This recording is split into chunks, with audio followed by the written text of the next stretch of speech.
Okay, fellow American citizens, this is the fourth and final video of this four-part video series. My name is Leslie Williams. Now, in the very first video, I talked about being double-minded. Being double-minded in reference to brain entrainment for neural enslavement for insurance fraud and human trafficking and other criminalities that they can bring about against an organized stalking target that are cleverly created as a result of poverty, destitution, and gang stalking. Double-mindedness might be because what they're doing is once they have a neural entrained pathway, neurally entrained, and then that entrained neural pathway can be stimulated and brought back into the conscious forefront of the target individual's consciousness to be rethought out and reacted upon, that neural pathway is working in complete opposition in reference to how the target individual actually thinks in real time. Therefore, you have a double mind. And that is why I showed the video picture of this in the very first video. Okay?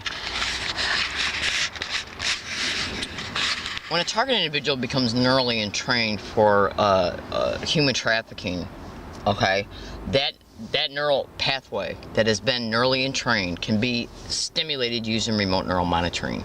All of the thoughts and behaviors can be brought back in real time, in consciousness in real time, to be rethought out and reacted upon. And when this stimulation occurs, it occurs on a timed constant rate, which means it's kept constant. And also, while it's being stimulated, the get up and go response is also being stimulated as well. So it is almost neurally impossible to stop this neural pathway from being acted upon. Hold on.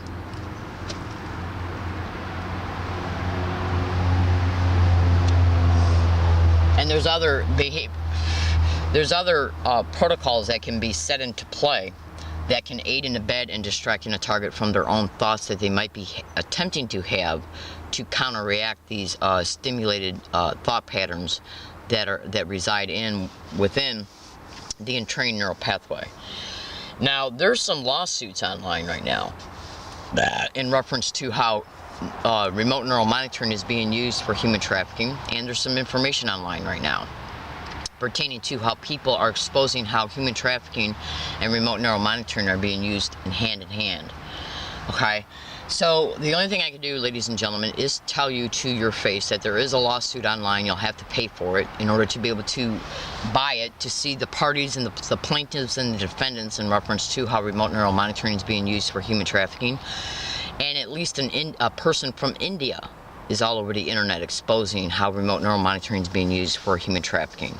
It's basically literal complete neural control for sexual enslavement, for sexual control.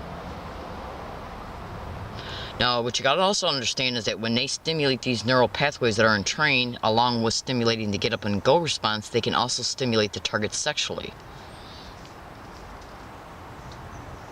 Okay, so if you went to YouTube right now and typed in Coast to Coast Fred Bell, okay, Fred Bell and Roger Tulsis, you'll run across a Coast to Coast AM radio show that shows a, no, I'm not sorry, not Fred Bell, actually, but you can type in, go to Google, do these two things, check this out.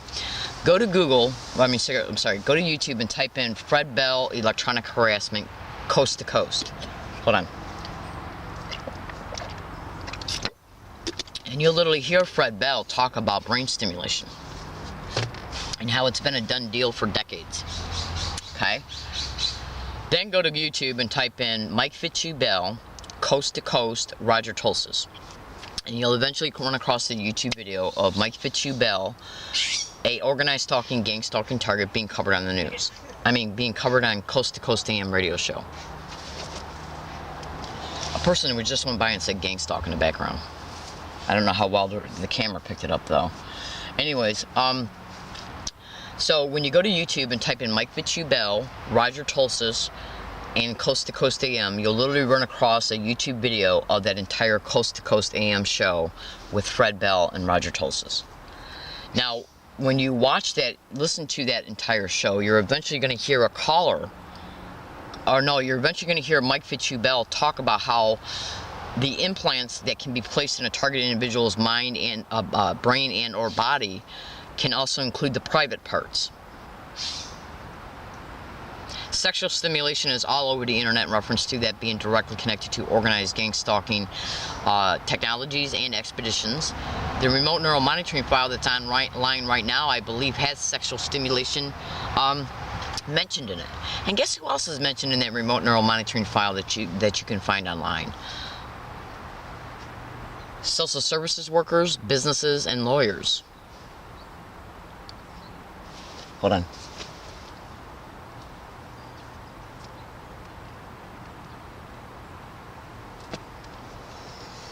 Fellow American citizens, my name is Leslie Williams. I live in La Jolla. I am a gang stalking target. I am an organized stalking target. I'm going to literally play you some proof right now in this very video that I am a target of these crimes. And then when you go to Google and type in organized stalking or gang stalking and human trafficking, you'll see that gang stalking expeditions are identical to human trafficking operations. Okay, so you'll easily be able to deduce. So you will easily be able to deduce that if you are a gang stalking target, that these perpetrators that are involved in the gang stalking are also involved in human trafficking. Okay, so I'm telling you today, fellow American citizens, that I noticed on my Twitter account that the FBI were notified through Twitter that I am a human trafficking target. Will the FBI ever reply? It was not only noticed by me, but it was also printed out. Now, certain alphabet agencies are all over the internet in reference to them being mentioned as being individuals that are involved in the organized stalking of a target. Now, the FBI's website has a feature on it pertaining to human trafficking. Okay? Debt bondage is included. Because if they can get a person in debt, they'll use that debt as a vehicle to, you better pay the debt or you're going to prison. School loans. Was I influenced to take out school loans in Michigan by individuals who were later discovered to be directly connected to gang stalking? Yes. The Department of Education was sent on numerous occasions information that is that thick of separate pieces of paper, 8.5 by 11. Each of these pieces of papers showed a slew, the whole entire piece of each piece of 8.5 by 11 pieces of paper that were stacked on top of each other that made up a stack this thick. Each paper had multiple items in it that were given to them so they could research these items online in order to prove them to their face, okay, that I'm an organized gang stalking target that spanned over years of it happening to me, including how the school where the loans were taken out at were involved. They didn't do a damn thing. They didn't do nothing. A guy named by the name of Andrew Lewis, who was gang stalked at U of M in Ann Arbor, Michigan, ran to the ACLU knew about him because when I went to the ACLU for help in Michigan and I told them I was being gang stalked at U of M, they mentioned Andrew Lewis to me and a hidden running recorder. So I mentioned a manifesto that you can go to online that was written by a manager of gang stalking in the third video. Okay, it's a 4-part video series. In that manifesto, it talks about syndicated schools. Now, since certain alphabet agencies are all over the internet in reference to them being identified parties that are hosting these criminal expeditions, and the Department of Education is a government agency, put 2 and 2 together. Now, they'll never admit it. Of course they won't. If they admit to criminal activity, they can be prosecuted and thrown in prison. So do you think they're ever going to admit it? And if they're working in a cooperating relationship with any of these alphabet agencies, for one, they're not going to admit it, and for two, the school loans that were intentionally influenced for me to take out, okay, were intentionally influenced for me to take out so they could be used for debt bondage, for human trafficking. Boom. Straw people. Treating people like straw people by getting them to take out school loans, destroying their finances through normal appearing reasons, like taking me off Social Security, and then saying, Leslie, because the prison industrial complex is also involved in these crimes, where they'll throw a person in prison, and then that privately owned detention center or prison will apply for federal funds per inmate. Everybody involved gets a kickback. Go to Google right now and type in Pennsylvania judge sentenced to 28 years for pipelining first-time misdemeanor children to the full maximum sentence to detention centers that were privately owned. And every time they got a hold of every time one of these children was sent to that detention center, the detention center would apply for federal funds. When those funds came in, they would kick back a portion of those funds back to the judge. He got caught and got 28 years. Judges, syndicated schools, lawyers, doctors, police officers, police departments, firefighters are all over the manifesto that was written by a manager of gang stalking that is online, that you can go to and research by going to Google and typing in a gang stalking tech, everything you need to know. Targeted individuals are also referred to as lab rats in this manifesto, the non-consensual human experimentation. Now that is being protected by legislative mechanisms that were set up in the government.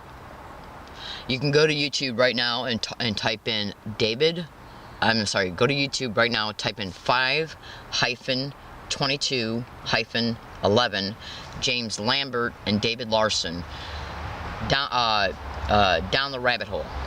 It's actually James Walbert, but the Federal Jack YouTube channel that posted this video accidentally spelled James Walbert's name wrong, so you got to type in James Lambert.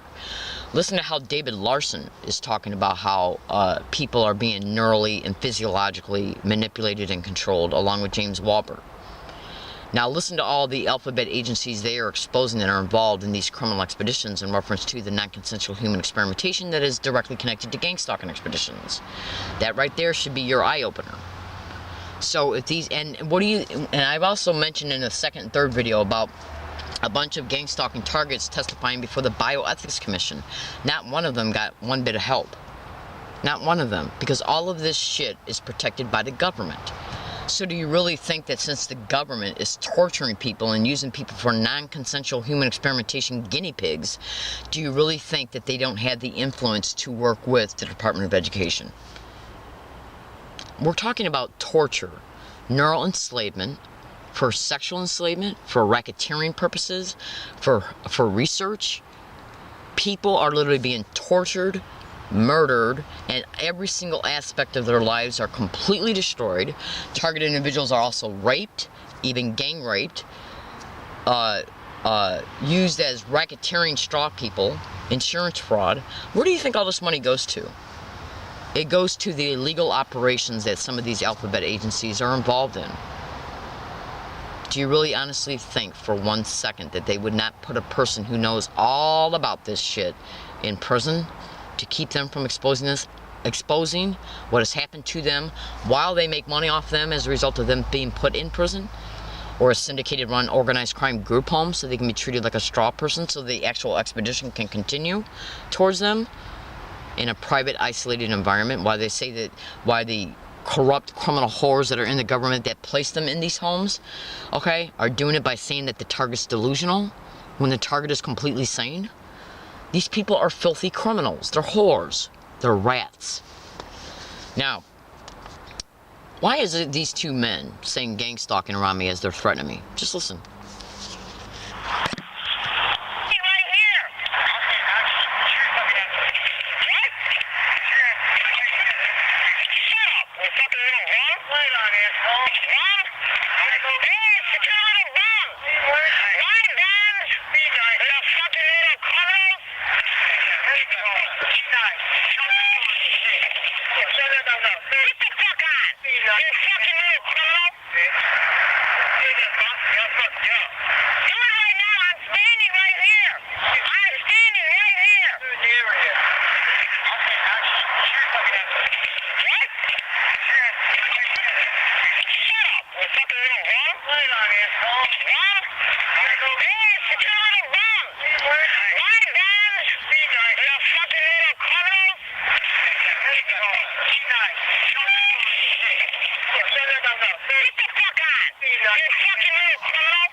Now, why do you think that guy was saying gang stalk and then he says be nice? Gang stalk has a negative meaning. Why do they call me a bitch?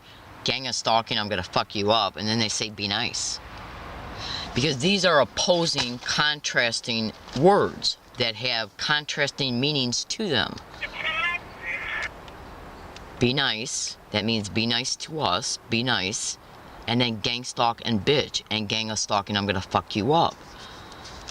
This video was about opposing, contrasting. This video series was about opposing, contrasting neural pathways. Cooperation and dependence on them, and abuse in the other one. Okay? These are neuro-linguistic programming techniques that they're attempting to at least entrain this unconscious and subconscious mind as a result of what the target individual hears while they're in the physical proximity of individuals that are involved in gang stalking. Basically what they're trying to do is confuse the brain, okay, and neurally entrain even at the unconscious level as a result of what the target hears. Be nice, gang stalk. Be nice, gang stalk. Opposing, contrasting thought patterns that would come from as a result of hearing these two opposing. Gang stalking has one personality. It's nothing but victimization, criminality, brutal crimes that happen to a target. Be nice is a phrase that would lead most people to think, okay, be nice today, be nice to somebody, be nice, gang stalk. Opposing, contrasting thought patterns that would come as a result of hearing these two opposing words. Neuro-linguistic programming. Do you think he's saying it for no reason?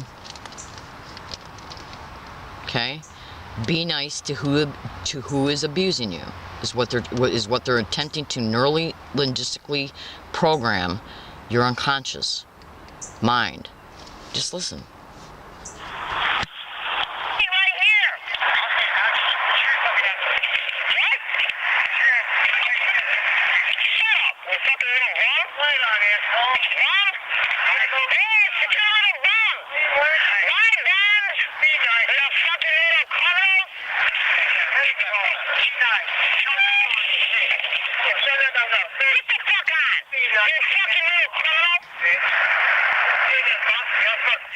See, they were also trying to confuse me about who they really are and how they have been used in the past. One of these individuals has been used on prior harassment on several occasions. That's why I say, hey, it's the criminal bums. You effing little criminals. And then he goes, be nice. Like he's trying to confuse my perceptions and my thinking patterns about how I have already deduced him as a result of how he's acted in the past in reference to who he is and what kind of a person he is. So he's saying, be nice. And then in the second breath, right after it, he says gang stalk with his friend. Okay, just listen.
Okay, so basically what they're trying to do is subconsciously and unconsciously influence your mind. Be nice to somebody who's abusing you.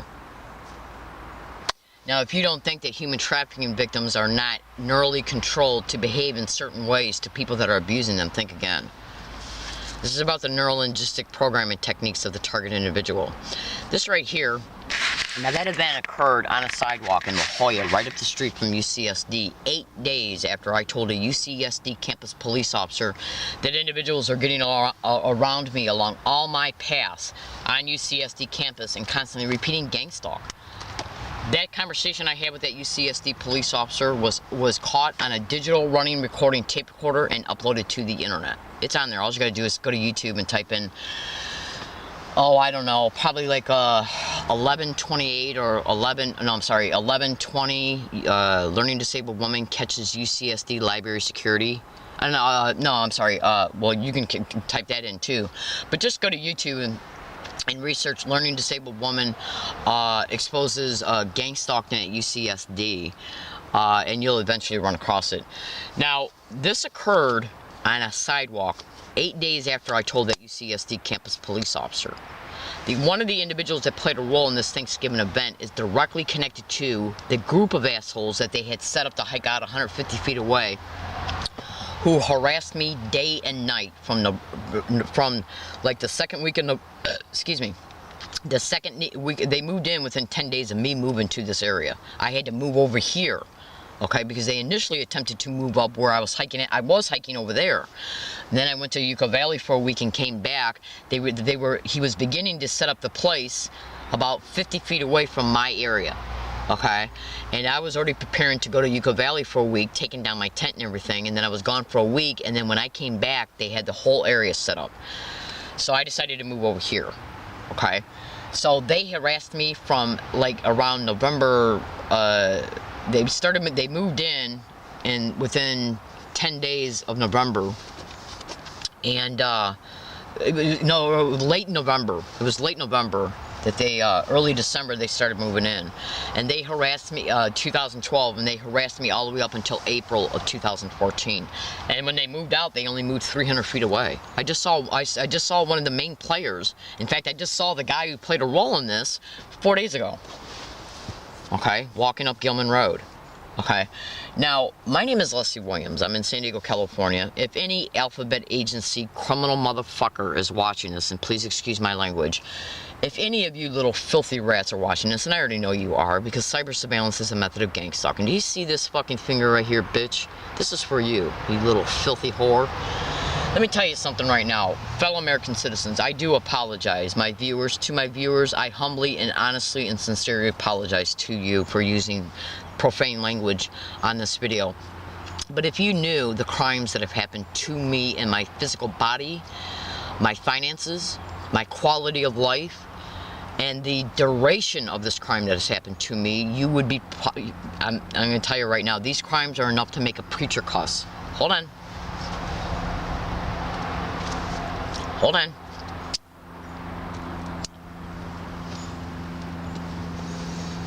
Right now in my backpack, in my duffel bag, and I've already made videos about this. In fact, you can just go to YouTube right now and type in learning disabled woman exposes paper trail evidence of gang stalking. Learning disabled woman exposes the 2006 San Diego gang stalking. Just do it. Right now in my duffel bag, that is literally 1 foot away from me right now. I should have got him out before I made this video, but I didn't have plans on talking about this. It's an email of several emails that I made from the Point Loma Library here in San Diego. In that email, it literally talks about how these filthy criminal whores even gang stalked me to the school, including using security staff, a teacher, and students at that school to engage in gang stalking of me right when those loans were being influenced to be taken out. And the group of people, okay, that influenced me to take out the school loans walked away from my life 3 days before the first school loan came in. Do you think that's an accident? I don't think so. And that's when they opened gang stalking openly on a fever scale that's been non-stop ever since started towards me 3 days before the school loans came out, came to me in the mail. Yeah, that's no accident. Anyways, in these 2006 emails, it literally talks about me exposing the fact that they came to my school and were gang stalking me. They gang stalked the shit out of me and were caught at U of M. And U of M is, I'd say, about anywhere between 150 feet and 300 feet from my school. I was gang stalked all over U of M campus. Now, put it to you this way also. Let me check how many minutes this video file is so far. In 2006, some of the emails that were also made discussed the Point Loma library staff and security involved in the gang stalking of me. How did they know I came to San Diego in 2006? Hold on. It literally exposes me saying Point Loma library staff is involved in the gang stalking of me. Hold on. Okay. Now, in 2006, when I was out here between 1 and 38 days, I didn't know what was happening to me was gang stalking, but I was describing in these 2006 emails some of the things that were happening to me. And those things that I described are gang stalking methods that are all over the internet. I then go back to Michigan after being in California, San Diego, between 1 and 38 days in 2006 when those emails were made, and was gang stalked along all my routes all the way up until the very date and year I came back to San Diego for the first time since I was out in San Diego in 2006, between 1 and 38 days. In other words, I was in San Diego in 2006 between 1 and 38 days. I left on November 5th or 6th, 2006. Went back to Michigan, was gang stalked along every single one of my routes, every single day. Unconscionable and almost unmentionable crimes happened to me as a result. So I finally left Michigan and went to Connecticut in order to attempt to connect with Chris, I forgot his last name. He runs the Freedom Fighters for America. And they're mentioned on the Coast to Coast AM radio show that I mentioned at the very beginning of this video, by Mike Fitzhugh-Bell, Roger Tolsis, and George Norrie. Coast to Coast AM. Freedom Fighters for America is mentioned on that radio broadcast. That was the reason why I went to Connecticut. But the trains, the Greyhound buses, and the Amtrak trains did not go to Ridgefield, where he lived. So I went as far as Stamford, and the gang stalking of me started immediately. Okay, in Stamford, and that tied me up in the busyness of that and how they tried to steer me to a human trafficking homeless shelter, literally, okay, which is directly connected to the Catholic Church. So I fled Connecticut and came back here, okay, and gang stalked on I was gang stalked literally on the Greyhound bus coming to here, and from the second I got off the Greyhound bus, I have been gang stalked the day I arrived back in San Diego on August 8, 2011, up to this very date, August 3rd, 2014. Now, how did they know I came back here? 800 audio files do not lie. I just got done playing you an audio file of me being gang stalked and even threatened while gang stalk is being said on a sidewalk right across the street on Thanksgiving Day 2013. This is the audio of a video of me being on the Yucca Valley bus. When I left this area to go to Yucca Valley for 1 week, on the night of December 5th, I arrived in Yucca Valley on the night of December 6th, and came back and arrived back in La Jolla on December 13th.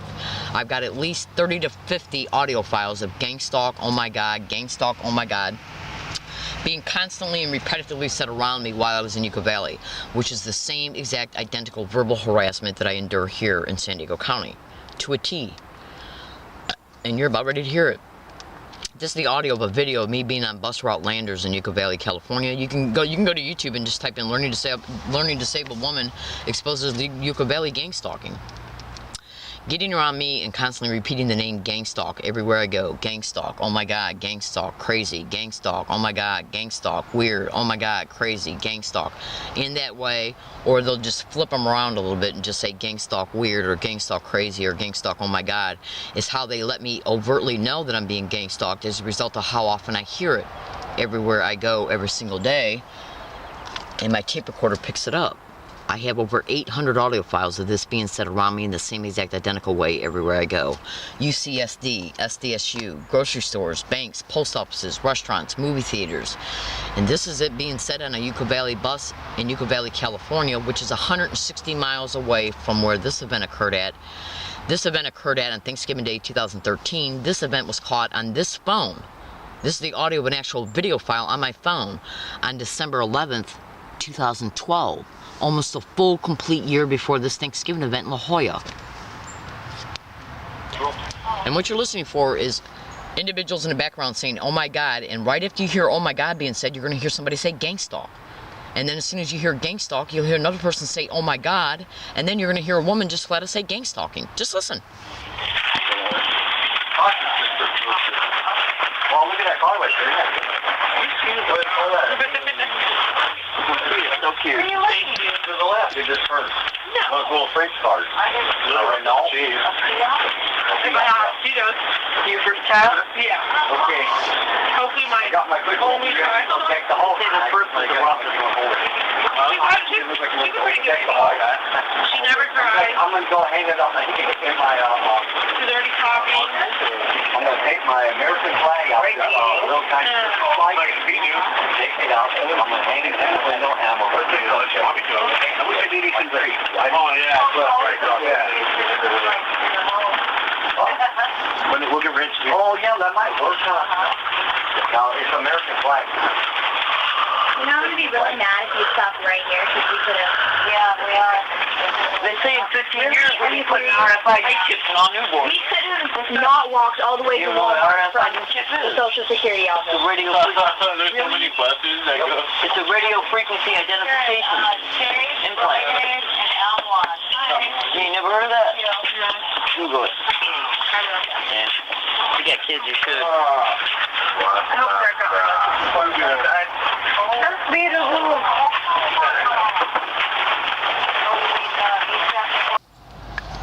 Alright, ladies and gentlemen, if you went and researched how long this crime's been happening to me, there's video files that go all the way back to late 2011 and 2012, literally showing me exposing how individuals are getting around me every day, all day long, every time I went on USD campus and repeating, oh my God.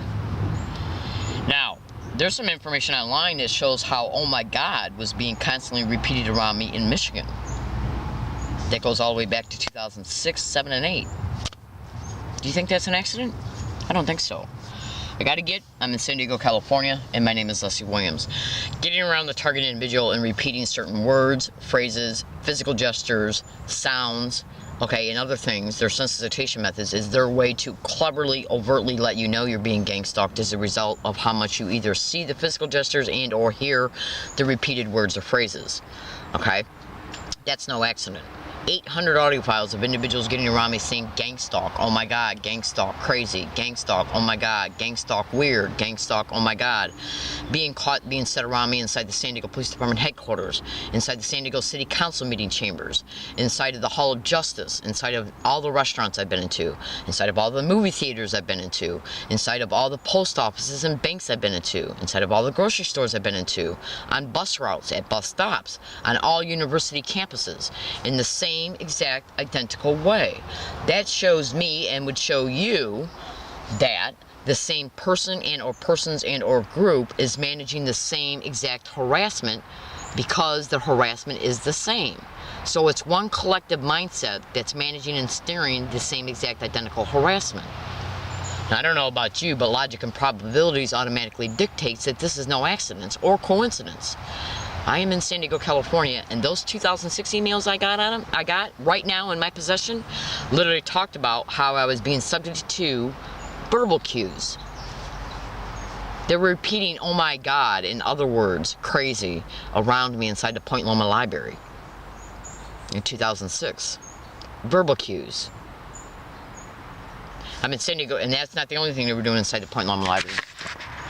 Alright, I'm in San Diego, California. Please look in the description of this YouTube video for cooperating material in reference to the YouTube titles pertaining to how this is the 4th video of a 4-part video series. I might make a 5th later on today, I'm not sure.